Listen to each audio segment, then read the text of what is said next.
Jan Aadhaar card की जब आप ई-केवाईसी करवाते हैं और ई-केवाईसी में जो समस्याएं आ रही है उन समस्याओं का समाधान आपको कैसे करना है उसकी जानकारी हम आज के वीडियो में जानने वाले हैं।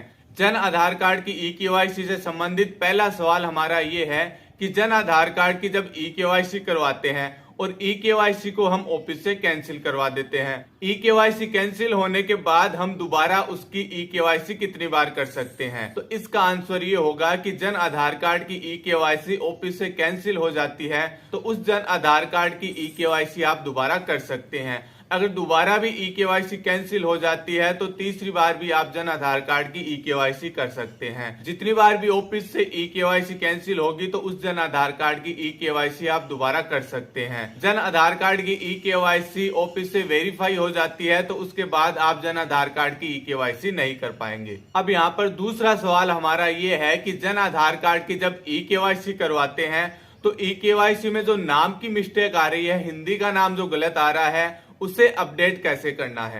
जैसे आप जन आधार कार्ड की ई-केवाईसी करते हैं तो आधार कार्ड में जो नाम की स्पेलिंग है वो जन आधार कार्ड में अपडेट हो जाएगी, लेकिन जो हिंदी वाला नाम है वो अपडेट नहीं हो पाएगा। उसका सॉल्यूशन क्या करना है? आपको क्या करना है, 181 पर कॉल करना है। 181 पर कॉल करने के बाद अपनी समस्या बतानी है, समस्या का समाधान वो वहां से कर देते हैं तब तो ठीक है, लेकिन उन्हें ये भी पूछना है कि ये जो जन आधार कार्ड में हिंदी वाला नाम है इसकी जो प्रॉब्लम आ रही है ये कब तक जन आधार कार्ड में अपडेट हो जाएगा। अगर वो आपको बोलते हैं कि 1 या 2 दिन में अपडेट हो जाएगा तो 2 दिन आप रुक जाइए, उसके बाद जन आधार कार्ड की केवाईसी करवाइए। अगर वो आपको बोलते हैं कि इसकी कोई भी अपडेट नहीं है, आगे भविष्य में जन आधार कार्ड की जो ई-केवाईसी है वो कब अपडेट होगी इसकी कोई भी सूचना नहीं है, तो आपको क्या करना है? अगर आपको जरूरी है कि जन आधार कार्ड की ई-केवाईसी हमें अभी करनी है ताकि जन आधार कार्ड में कोई अपडेट का कार्य कर सके, तो आपको तुरंत जन आधार कार्ड को अपडेट करना है, ई-केवाईसी वेरीफाई करनी है। ई-केवाईसी वेरीफाई करने के बाद जन आधार कार्ड में एक ऑप्शन होता है अपील वाला। अपील ऑप्शन के जरिए आपको जन आधार कार्ड में जो नाम की मिस्टेक आ रही है उसे अपडेट करना है और ऑफिस से उसे वेरीफाई करना है। ये प्रोसेस आपको अपनानी होगी। इसके अलावा मान लीजिए जन आधार कार्ड में कोई भी अपडेट का कार्य नहीं करना है, ना ही आपको नाम जोड़ना है, ना ही स्प्लिट करना है, ना ही डिलीट करना है। जन आधार कार्ड को जो हम अपडेट करते हैं उससे संबंधित कोई भी कार्य आपको नहीं करवाना है, तो आपको एक बार वेट कर लेना है। जब जन आधार कार्ड अपडेट हो जाए, नाम वाली जो मिस्टेक आ रही है, दिक्कत आ रही है, वो सॉफ्टवेयर इंजीनियर द्वारा अपडेट कर दी जाती है, उसके बाद ई-केवाईसी करवा सकते हैं। लेकिन जन आधार कार्ड में जितने भी सदस्य जुड़े हुए हैं उनके आधार कार्ड सही है, जन आधार कार्ड में नाम भी सही है, तो आप ई-केवाईसी कर सकते हैं। अगला सवाल हमारा ये है कि मान लीजिए कोई सदस्य ई-केवाईसी नहीं करवाते हैं तो उन्हें जो सरकारी योजनाओं का लाभ मिल रहा है वो बंद होगी या आगे तक चालू रहेगी?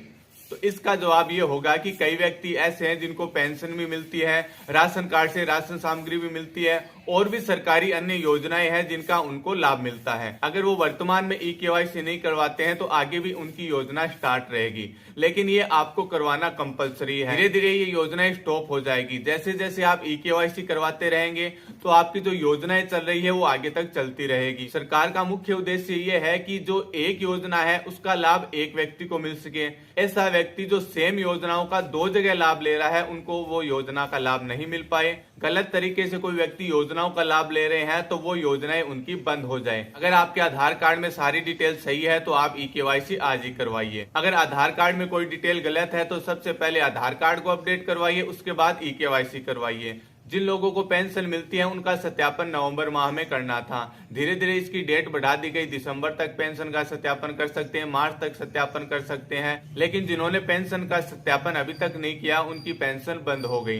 तो ये जो ई-केवाईसी वाला ऑप्शन है ये भी आगे बढ़ाया जाएगा। जो लोग ई-केवाईसी नहीं करवाते हैं तो उनको योजनाओं का लाभ मिलता रहेगा, लेकिन आगे आपको ई-केवाईसी करवानी होगी ताकि सरकारी योजनाओं का लाभ आपको मिल सके। इसके अलावा ई-केवाईसी आप जन आधार कार्ड की कर रहे हैं तो आपको एक बात का ध्यान रखना है, एक ऐसा जन आधार कार्ड है जिसमें 10 सदस्य हैं और उन 10 सदस्यों की आप ई-केवाईसी करते हैं तो 4 से 5 दिन लग जाते हैं। कभी सर्वर की प्रॉब्लम रहती है, कभी ओटीपी की प्रॉब्लम रहती है, कभी व्यक्ति ई मित्र के पास नहीं पहुंच पाता है। तो ऐसे जन आधार कार्ड की जब आप ई-केवाईसी करवाते हैं तो उसे ऑफिस से वेरीफाई जरूर करवाइए। मान लीजिए ऑफिस से किसी कारण से वो ई-केवाईसी कैंसिल हो जाती है तो सभी सदस्यों की आपको दोबारा से ई-केवाईसी करवानी होगी। यानी दोबारा अगर आप ई-केवाईसी करेंगे तो 4 से 5 दिन आपको दोबारा लग जाएंगे। तो आपको ध्यान में रखना है ऐसा जन आधार कार्ड जिसमें ज्यादा समय लगता है 4 से 5 दिन लगते हैं ई-केवाईसी करवाने में, तो उस ई-केवाईसी को ऑफिस से वेरीफाई करवाना है। ऑफिस से वेरीफाई हो जाती है तो दोबारा उस जन आधार कार्ड की ई-केवाईसी नहीं करनी होगी।